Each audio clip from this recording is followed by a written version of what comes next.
அனேகா ப்ராப்பர்ட்டிஸ்ன்னு சொல்லி நாங்கள் வந்து கன்ஸ்ட்ரக்ஷன் பண்ணிட்டு இருக்கோம். சார் வந்து நம்ம அப்ரோச் பண்ணாரு. நாங்களும் சார் அப்ரோச் பண்ணோம் ஏதாவது பண்ணணும் அப்படின்னு சொல்லிட்டு.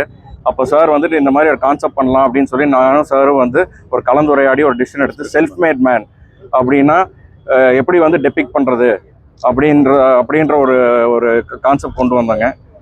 ஸோ மெயினாக வந்து இது என்ன குறிக்குது அப்படின்னாங்க, ஹார்ட் ஒர்க்குங்க, பர்சீவரன்ஸ், அதுக்கப்புறம் நம்மளோட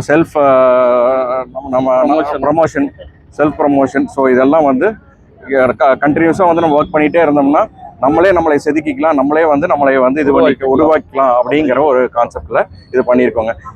யாரையும் நம்பி இருக்க வேண்டாம், நம்மளே நம்மளோட வாழ்க்கை தரத்தை உயர்த்திக்கலாம் அப்படிங்கிறதுக்கு இது ஒரு எக்ஸாம்பிளுங்க. ஏன்னா வெறும் கல்லை வந்து ஒரு மனுஷன் வந்து அவனையே செதுக்கி ஒரு சுத்தியில் வச்சு அவனை செதுக்கிக்கிறான். ஸோ எந்த ஹெல்ப்பும் இல்லைனாலும் அவனை செதுக்கிக்கிறான். யாரையும் நம்ம எக்ஸ்பெக்ட் பண்ண வேண்டியதில்லை, நம்மளே நம்ம வாழ்க்கையை செதுக்கிக்கலாங்கிறதுக்கு இது ஒரு உதாரணம் சார். ஹை குவாலிட்டி ஃபைபருங்க, உள்ள வந்து metal structure, almost 1 ton weight வரும்.